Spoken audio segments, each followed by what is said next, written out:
শেখ হাসিনা যে তিনি যেই পুলিশকে নির্দেশ দিয়েছিলেন সেই নির্দেশটি কোন তারিখের বিবিসির প্রতিবেদনে সেটিও দেখতে পাইনি। এই অবস্থা নিয়ে আমি আজকে কথা বলবো। আমার সঙ্গে অতিথি হিসেবে যারা রয়েছেন আপনারা দেখতে পাচ্ছেন এবং আপনারা সবাই চেনেন, রয়েছেন ব্যারিস্টার রেজাউল করিম, তিনি সাবেক মন্ত্রী এবং এমপি এবং আওয়ামী লীগের আইন বিষয়ক সম্পাদক সাবেক। এবং আমি তার কাছে জানতে যাব, তিনি যেহেতু তখন বাংলাদেশে ছিলেন, সরকারের ছিলেন, সে সময় ঘটনাক্রম, সরকারের অবস্থান এবং বাস্তবতা কি ছিল সেগুলি আমি তার কাছে জানতে চাবো। এবং আমার সঙ্গে রয়েছেন ব্যারিস্টার নিঝুম মজুমদার, আপনার কাছেও আমি বিস্তারিত বিষয়গুলি জানতে পাবো। এই সঙ্গে আমি একটু জানিয়ে রাখি যে আমরা জানি আপনারা দুজনই আওয়ামী লীগ সংশ্লিষ্ট মানুষ, কিন্তু আমি বাংলাদেশে আজকে অনেকের সঙ্গে যোগাযোগ করেছি, তারা বলছেন যে এই বিষয়টি নিয়ে বাংলাদেশে বসে তাদের পক্ষে কথা বলা সম্ভব নয়, যে কারণে আমি আরো অনেককে চেষ্টা করে ব্যর্থ হয়েছি। যারা বাংলাদেশে রয়েছেন, ঘটনা সরাসরি প্রত্যক্ষদর্শী রয়েছেন, তাদেরকে আমি সংযুক্ত করতে পারিনি কারণ তারা অনিরাপদ বোধ করছেন। প্রথমে জানতে চাই ব্যারিস্টার রেজাউল করিম, আপনি একজন আইনজীবী, আপনি ঘটনাটিকে আমি বিশ্বাস করি যে আপনি একটু নির্মোহভাবে দেখবেন, শুধুমাত্র আওয়ামী লীগের প্রেক্ষাপটে তো আমরা দেখি, আপনি দেখেন। আজকে একটু আইনজীবী হিসেবে যদি আমাদেরকে বলতেন সেই সময়টি কি ঘটেছিল, কি দেখেছেন আপনারা? ধন্যবাদ আপনাকে আমাকে সংযুক্ত করার জন্য এবং সহ আলোচক ব্যারিস্টার নিঝুম মজুমদারকে ধন্যবাদ। আমি সুলতানা আপনার বিভিন্ন প্রোগ্রামগুলো দেখি, সেখানে অনেক তথ্য সম্বলিত বিভিন্ন বিষয় নিয়ে আলাপ আলোচনা করেন, এর দ্বারা আপনার অসংখ্য দর্শক শ্রোতা আছে যারা সমৃদ্ধ হয়। আমি এই মুহূর্তে নির্মোহভাবে এই প্রসঙ্গে কিছু কথা বলতে চাই। আমার দায়ও রয়েছে যেমন, আবার একজন আইনজীবী হিসাবে কর্তব্য রয়েছে। আমি আওয়ামী লীগের একজন সাধারণ সদস্য, কেন্দ্রীয় কমিটির কেউ নেই, একেবারে অতি সাধারণ সদস্য। আওয়ামী লীগের এমপি ছিলাম, মন্ত্রী ছিলাম এক সময়, কিন্তু আমি তার চেয়েও বড় একটা বিষয়, আমি বাংলাদেশের একজন আইনজীবী, প্রায় 40 বছরের কাছাকাছি আইন পেশার সঙ্গে সম্পৃক্ত। ফলে দেশ মাতৃকার জন্য আমার দায়িত্ববোধের জায়গা থেকে আমি অন্ধ না হয়ে কথাটা বলতে চাই। এই ঘটনাগুলোকে বলতে গেলে একটু পিছনে যেতে হবে। পিছনটা এইরকম, বাংলাদেশ সৃষ্টির পরে 1972 সালে কিন্তু কোঠা ব্যবস্থা প্রবর্তন করা হয় সর্বপ্রথম। তখন স্বাধীনতা উত্তর বাংলাদেশে সেই সময়ের সরকার, বঙ্গবন্ধু নেতৃত্বাধীন সরকার, তারা উপলব্ধি করেছিলেন যে বিভিন্ন ক্ষেত্রে যাদেরকে সামনে এগিয়ে আনা দরকার তাদের বিশেষ একটা সুযোগ দেওয়া দরকার।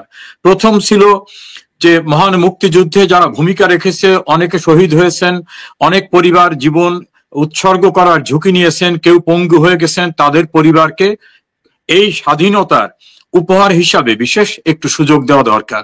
দ্বিতীয় ছিল বাংলাদেশের নারী সমাজ অনেক পিছিয়ে, তাদেরকে সামনে এগিয়ে নিয়ে আসা দরকার। তৃতীয় ছিল যে আমাদের পাহাড়ি অঞ্চল সহ বিভিন্ন অনুন্নত এলাকার মানুষরা বিভিন্নভাবে পিছিয়ে ছিলেন, তাদেরকে সামনে এগিয়ে নিয়ে আসা দরকার। তারপরে ছিল যারা প্রতিবন্ধী বা অন্যান্যভাবে শারীরিকভাবে সক্ষমতায় কিছু ঘাটতি আছে, সেই মানুষগুলো সমাজের অংশ, তাদেরকে নিয়ে আসা দরকার। এই সুদূর চিন্তা থেকেই 1972 সনে কোঠা পদ্ধতির প্রবর্তন করা হয় এবং সেই পদ্ধতিটা বিভিন্ন সময় প্রয়োজনে তাগিদে বেড়েছে, কখনো কমেছে, কখনো সংখ্যা বেড়েছে, এভাবে কিন্তু এটার বিন্যাস হয়ে এসেছে। মাননীয় প্রধানমন্ত্রী শেখ হাসিনা রাষ্ট্র ক্ষমতায় আসার পরে একটা পর্যায়ে 2018 সালে একটা আন্দোলন মুখর হয়ে উঠলো যে এই কোটা পদ্ধতি বাদ দিতে হবে। উনি অনেক যৌক্তিক কথা বলার পরে অনেকে যখন এটা রাজি না, তখন কিন্তু তিনি ঠিক আছে, আমি যখন নারীকে এগিয়ে নিয়ে যেতে চাই, মুক্তিযুদ্ধের বাংলাদেশে মুক্তিযোদ্ধা পরিবারকে এগিয়ে নিয়ে যেতে চাই, পাহাড়ি অঞ্চলকে নিতে চাই, প্রতিবন্ধীদের নিতে চাই, বিভিন্ন শ্রেণী কোঠার মানুষ যারা পিছনে পড়ে আছেন, তাহলে ঠিক আছে এটা বাদ। উনি এক্সিকিউটিভ অর্ডারে কোঠাটা বাদ দিলেন। এই ক্ষেত্রে সুলতানা আমাদের সবাইকে জানতে হবে এটা কিন্তু সরকারের পলিসি ডিসিশন, সরকারের পলিসি, এটা কোন আইন না। কাজে সরকার এই পলিসি ডিসিশনে যেমন কোঠা দিয়েছিলেন তেমনি তিনি বাদ দিলেন। আপনার মনে থাকবে, আপনি সাংবাদিকতা গণমাধ্যমের সঙ্গে সম্পৃক্ত, একটি মেয়ে লাইভ করছিল ফেসবুকে, সেখানে তিনি বলছিলেন যে আমাকে আটকে রাখছে ইত্যাদি ইত্যাদি, অনেক খারাপ খারাপ কথা বলছিলেন। পরে দেখা গেল যাতে কোনো ঘটনাই ঘটেনি। এত কিছুর পরেও মাননীয় প্রধানমন্ত্রী সহনশীলতার দৃষ্টি দেখে কোঠাটাকে বাতিল করে দিলেন। এরপরে কিছু মুক্তিযোদ্ধার সন্তানরা হাইকোর্টে সংবিধানের 102 অনুচ্ছেদে একটা মামলা করেন, যেটাকে আমাদের পরিভাষায় বলা হয় রিট মামলা। তা যে কোনো কেউ মামলা করতে পারেন, মামলা করতে তো আমি আপনি কেউ কাউকে নিষেধ করতে পারি না, এটা তাদের রাইট। তারা মামলা করেছেন। সেই মামলার ক্ষেত্রেও ডেপুটি অ্যাটর্নি জেনারেল সাইফুজ্জামান তিনি কোর্টে অ্যাটেন্ড করে সরকারের পক্ষে লিখিত বক্তব্য রেখেছেন এবং মৌখিক বক্তব্য রেখে বলছেন যে ভাই ভাই আমরা আজকে একটু বিবিসির প্রতিবেদনটার মধ্যে থাকি, বুঝতে পেরেছেন? আমরা জানি যে কোটা দিয়ে শুরু হলেও ওই ইতিহাসটুকু তো আমরা জানি, কিন্তু আজকে যে বিবিসি প্রতিবেদনটি যেটি করেছে আমি বিশ্বাস করি আপনি নিশ্চয়ই দেখেছেন, এই প্রতিবেদনে অনেকগুলো গুরুতর অভিযোগ এসেছে, সেটি সম্পর্কে একটু মূল্যায়নটি যদি করতেন। না, আমি সেটা আসি, আমি ছোট্ট করে 1 মিনিটের ভিতর বলিনি।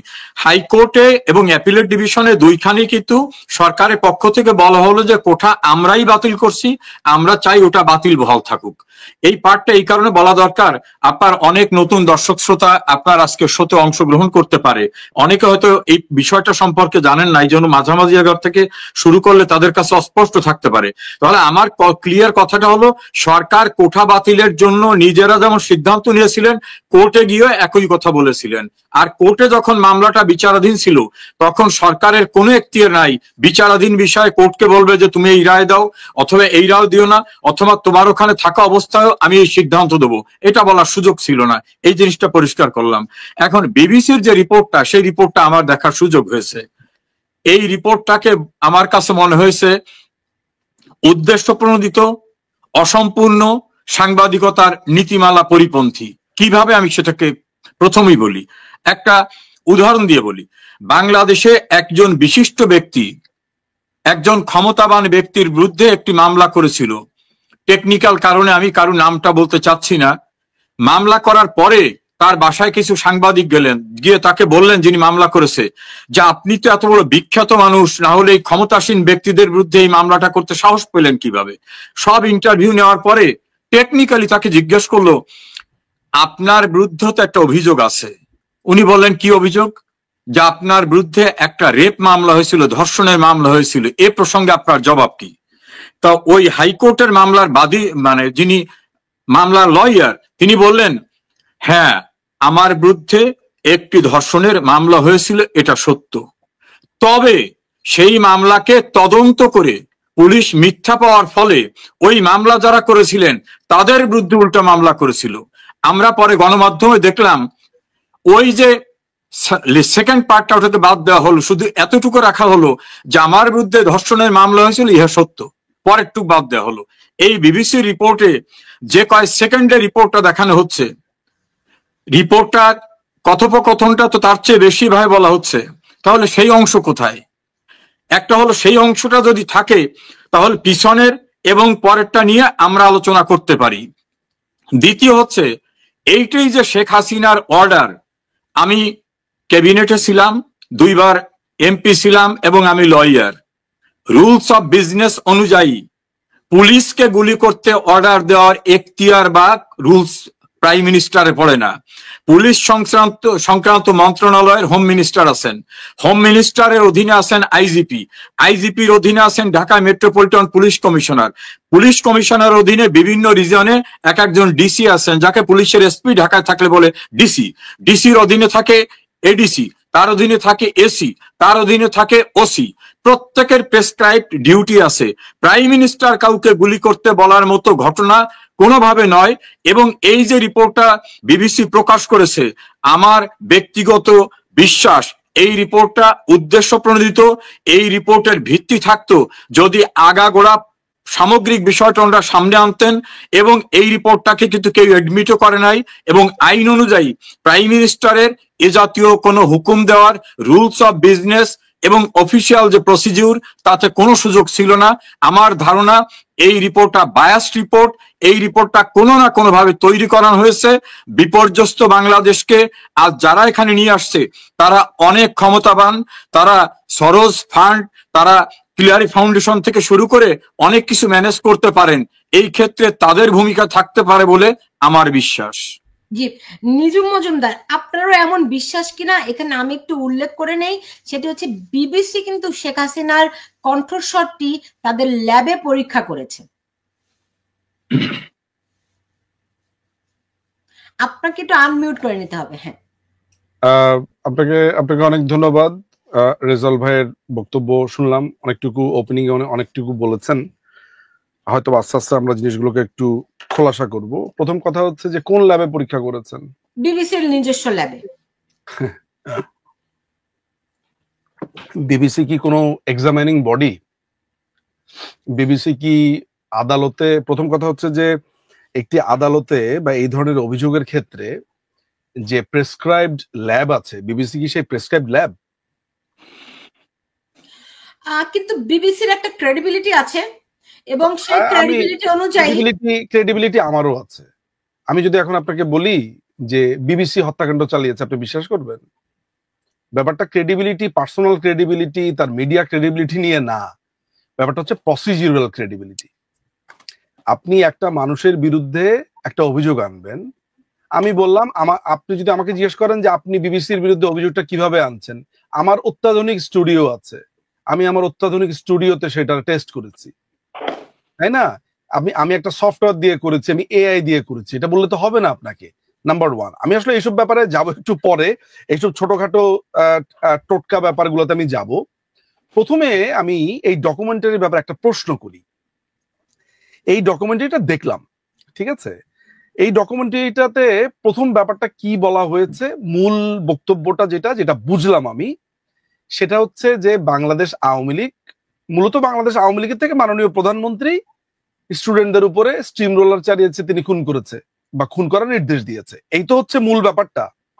যদি আমি তর্কের খাতিরে ধরে নেই যে বিবিসি যা বলেছে ঠিক বলেছে, ঠিক আছে, এভরিথিং ধরা যাক, আমি এটা ধরে নিলাম, আমি খুব সহজ ভাষাতে যে প্রশ্নটা করব সেটা হচ্ছে, এই যে সমন্বয়ক হাসিব আল ইসলাম এসে বলল যে মেট্রো রেলে আগুন দিয়েছি, পুলিশকে মেরেছি, তারপরে বিএনপির যে লোকটি সিরাজগঞ্জে একটা ভাষণে বলল যে আমরা যদি পুলিশকে না মারতাম তাহলে এটা হতো না, তারপরে যে শফিকুল ইসলাম নামে একটা ছেলে এই 4-5 দিন আগে যে বলল যে আমি হচ্ছি সেই লোক যে বিটিভিতে আগুন দিয়েছি, তারপর সুজন নামে একটা লোক যে বললো যে সেতু ভবনে আমি আগুন দিয়েছি, তাদের কি হবে? মানে মানে আমি একই যাত্রাতে ফল কয়টা এটা আমার জানা প্রয়োজন। একই যাত্রাতে ফল কি 2 রকম নাকি ফলটা একরকম? আসলে তো আমার তো এইটাও জানা প্রয়োজন যে মাননীয় প্রধানমন্ত্রীকে উল্লেখ করে একটি অডিওকে আনা হয়েছে। আমি আসছি সেটাতে। আমার প্রথমে অ্যাজ এ হোল এই যে পুরো ভিডিও, এই ভিডিওর যে ভাষ্য, সেই ভাষ্যর এগেনস্টে আরেকটা ভাষ্য তো এই সমন্বয়করাই দাঁড় করিয়েছে। আমরা তো ডে 1 থেকে ক্রমান্বয়ে বলেছি যে আমরা কাউকে হত্যার নির্দেশ দেইনি, আমরা কোনো ধরনের মেইহেম করিনি বা সহিংসতা করিনি, নৈরাজ্য করিনি, আমরা কিন্তু কনসিস্টেন্টলি এটা বলে যাচ্ছি। কিন্তু অপরদিকে সমন্বয়করা খুবই প্রাউডলি বলে যাচ্ছে যে তারা এনায়েতপুরে হত্যা করেছে, তারা মেট্রো রেলে আগুন দিয়েছে, তারা পুলিশকে হত্যা করেছে, তারা গুলি করেছে। নাফিজ নামে একটা ছেলে, সে পুরো একটা বিল্ডিং এ সে একটা ছবি দিল, একটা সেলফি তুললো, সেলফির পেছনে পুলিশ, আপনার উত্তরা থানা, সেখানে বললো একটা পিস্তল তার হাতে, সেখানে সে বললো এই পিস্তল দিয়ে সে গুলি করেছে। এখন আমার প্রশ্ন আসছে যে এই যে স্বীকারোক্তি, এই স্বীকারোক্তিগুলোকে আমরা কি করব? তাহলে এই স্বীকারোক্তিগুলো কি জাস্ট আমরা এটা মনে করে নেব যে এই স্বীকারোক্তি দিয়ে আসলে আমাদের কোনো কাজ নাই? বিবিসি বলেছে, বিবিসির ল্যাবে টেস্ট করেছে, এইটাই আইন, নাম্বার 1। এইবার আসি আমি একটু ডকুমেন্টারির ভেতরে। এই ডকুমেন্টারির 7 বা 8 মিনিটে বলা হচ্ছে যে আওয়ামী লীগের এগেনস্টে যখনই কেউ কিছু বলতো তাকে জেলে পড়া হতো। আপনি দেখুন ওই 7 বা 8 নাম্বার মিনিটে এটা আছে। সেখানে আপনার ওই যে দেখানো হচ্ছে ওই যে আপনার ওই যে ক্যান্টনমেন্টে যে ওরা গিয়েছিল, যেটাকে তারা আয়নাঘর বলে অভিহিত করা হচ্ছে, সেইটার ছবি আর পেছনে নেপথ্য কণ্ঠ।